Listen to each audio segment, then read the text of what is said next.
आओ प्यारे विद्यार्थियों, अज आप थोड़ी पंजाबी की पाठ पुस्तक सज्जरी सवेर का पाठ 8वां बकरियां की मूर्खता अभ्यास करांगे। जो आप पिछली क्लास के इस चैप्टर बारे पढ़िया से अज आप इसकी अभ्यास करते हैं। दोनों बकरियां किहो जिहियां सन। सब तो पहला प्रश्न उत्तर है उन्होंने सब तो फस्ट प्रश्न है, दोनों बकरियां किहो जिहियां सन। दोनों बकरियां की सी? मूरख। मूरख। दोनों बकरियां किहो जिहियां सन? मूरख। पुल कौन पार कर रहा सी? कौन पार कर रहा सी? बकरियां। पुल कौन पार कर रहा सी? बकरियां। बकरियां किधरों आ रही सन? आमो सामने। आमो सामने।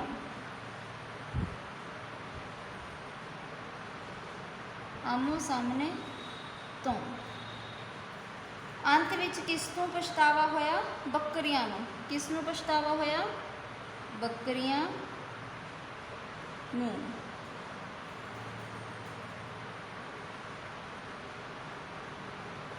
इस तो बाद साडे बहुविकल्पी प्रश्न जिन्होंने असी MCQ भी बोलते हैं, सानू 3 ऑप्शन दिते गए। जो साडा आंसर ठीक है असी उहदे उपर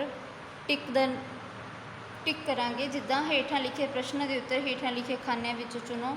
बकरियां किस उत्तों लंघ रही सन? सड़क, रेल, पुल। किस उपरों लंघ रही सन? पुल के उपरों। तो इसदा सही आंसर है पुल। दोनों बकरियां की करन लगियां? की करन लगियां? दोनों बकरियां पुल पार करन दे लई लड़ाई करन लगियां। लड़ाई। बकरियां कित्थे डिग गईयां? दरिया विच, नदी विच, झरने विच। कित्थे डिग गईयां दोनों जानियां? कित्थे डिगियां सी बकरियां? नदी विच। नदी के उत्ते ही सी पुल बनिया जिहदे विचों जिन्हों लंघ रही सन। तो कित्थे डिग गईयां? नदी विच। हमेशा किस तो काम लेना चाहिए है? समझदारी, बेवकूफ़ी, बेअकली। तो सानू किस तो काम लेना चाहिए? हमेशा समझदारी तो। किस तो काम लेना चाहिए?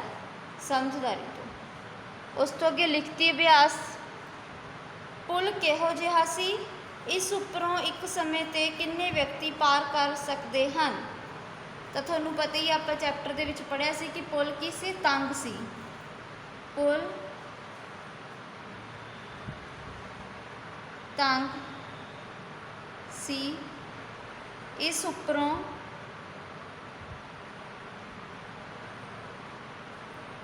एक समय तो एक व्यक्ति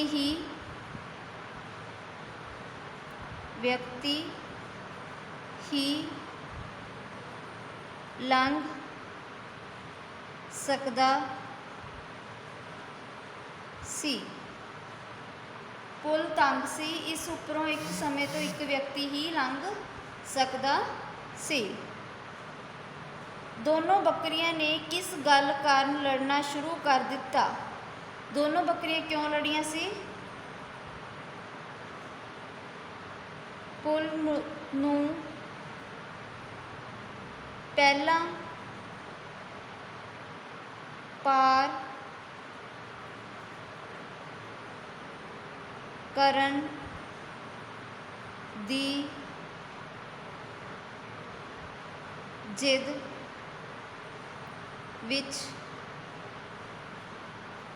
लड़ना शुरू कर दिता। क्योंकि वो एक दूसरे नूं कह रही सी भी, वो कहती सी मैं पहला लंघना, वो कहती सी मैं पहला लंघना। तो उन्होंने पुल नूं पार करन दी जिद विच लड़ना शुरू कर दिता। अंत विच बकरियां नाल की वापरी? की होया सी अंत विच? दोवें बकरियां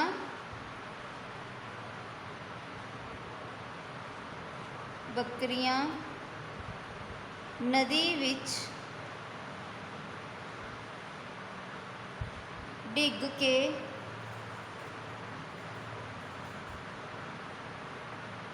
मर गईयां। ये होया सी उन्हां नाल अंत च की होया सी? दोनों बकरियां नदी च डिग गईयां सी ते टाइम ज़्यादा होने ते ओह मर गईयां। इस कहानी तो सानू की सिक्ख्या मिलती है? इस कहानी तो सानू की सिक्ख्या मिलती है कि सानू ਸਾਨੂੰ ਸਮਝਦਾਰੀ ਤੋਂ ਕੰਮ ਲੈਣਾ ਚਾਹੀਦਾ ਹੈ। ਸਮਝਦਾਰੀ ਤੋਂ ਕੰਮ ਲੈਣਾ ਚਾਹੀਦਾ ਹੈ। ਇਸ ਤੋਂ ਅੱਗੇ ਸਾਡੇ ਹੇਠਾਂ ਦਿੱਤੀਆਂ ਖਾਲੀ ਥਾਵਾਂ ਵਿੱਚ ਪੂਰਤੀਖਾਨੇ ਵਿੱਚੋਂ ਸਹੀ ਸ਼ਬਦ ਚੁਣ ਕੇ ਖਾਲੀ ਥਾਵਾਂ ਭਰੋ। ਖਾਲੀ ਥਾਵਾਂ ਨੇ ਜਿੱਦਾਂ ਫਸਟ ਹੈ, ਬੱਕਰੀਆਂ ਡੈਸ਼ ਉੱਪਰੋਂ ਲੰਘ ਰਹੀਆਂ ਸਨ। ਕਿਸ ਦੇ ਉੱਪਰ ਦੀ ਲੰਘ ਰਹੀਆਂ ਸੀ ਬੱਕਰੀਆਂ? ਪੁਲ ਦੇ ਉੱਪਰ ਦੀ ਲੰਘ ਰਹੀਆਂ ਸਨ। ਡੈਸ਼ ਮੂਰਖ ਸਨ। ਕੌਣ ਮੂਰਖ ਸਨ? ਬੱਕਰੀਆਂ ਮੂਰਖ ਸਨ। ਥਰਡ ਤੇ ਹੈ, ਪਾਣੀ ਦਾ ਵਹਾਅ ਡੈਸ਼ ਸੀ। ਪਾਣੀ ਦਾ ਵਹਾਅ ਕੀ ਸੀ? ਤੇਜ਼। ਬੱਕਰੀਆਂ ਨੇ ਆਪਣੀ ਡੈਸ਼ ਕਾਰਨ ਜਾਨ ਗਵਾ ਲਈ। ਮੂਰਖਤਾ ਕਾਰਨ। ਮੂਰਖਤਾ ਦੇ ਨਾਲ ਆਪਣੀ ਜਾਨ ਗਵਾ ਲਈ। ਹੇਠਾਂ ਲਿਖੇ ਸ਼ਬਦਾਂ ਦੇ ਉਹਨਾਂ ਦੇ ਅਰਥਾਂ ਨਾਲ ਮਿਲਾਨ ਕਰੋ। ਅੱਗੇ ਮਿਲਾਨ ਹੈ, ਜਿਹਦੇ ਇੱਕ ਸਾਈਡ ਆਪਾਂ ਨੂੰ ਸ਼ਬਦ ਦਿੱਤੇ, ਇੱਕ ਸਾਈਡ ਆਪਾਂ ਨੂੰ ਅਰਥ ਦਿੱਤੇ ਹੈ। ਜਿੱਦਾਂ ਫਸਟ ਹੈ ਮੂਰਖ ਸ਼ਬਦ ਦਾ ਅਰਥ ਕੀ ਹੈ? ਬੇਅਕਲ। ਬਹਾ ਸ਼ਬਦ ਦਾ ਕੀ ਅਰਥ ਹੈ? ਗਤੀ। ਸਮਝਦਾਰੀ ਸ਼ਬਦ ਦਾ ਅਰਥ ਹੈ ਅਕਲਮੰਦੀ। ਅੱਗੇ ਤੰਗ ਸ਼ਬਦ ਦਾ ਅਰਥ ਕੀ ਹੈ? ਭੀੜਾ। ਉਸ ਤੋਂ ਬਾਅਦ ਫੋਰਥ ਤੇ ਨਵੇਂ ਸ਼ਬਦ ਬਣਾਓ। ਇੱਧਰ ਆਪਾਂ ਮੰਮੇ ਔਂਕੜ ਲਾ ਕੇ ਸ਼ਬਦ ਬਣਾਉਣੇ ਆ, ਇੱਧਰ ਮੰਮੇ ਦੁਲੈਂਕੜ ਲਾ ਕੇ। ਜਿੱਦਾਂ ਮੰਮੇ ਔਂਕੜ ਮੁਲਤਾਨ, ਇੱਧਰ ਮੰਮੇ ਔਂਕੜ ਮੁਟਿਆਰ, ਇੱਧਰ ਮੰਮੇ ਦੁਲੈਂਕੜ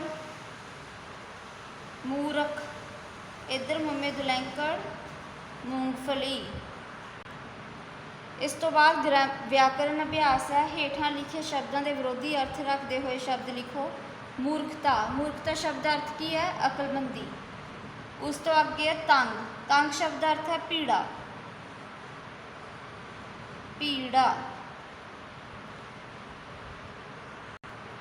ਵਿਰੋਧੀ ਸ਼ਬਦ ਹੈ ਇਹ ਤੰਗ ਦਾ ਕੀ ਹੈ? ਖੁੱਲਾ। ਕਿਉਂਕਿ ਵਿਰੋਧੀ ਸ਼ਬਦ ਹੈ।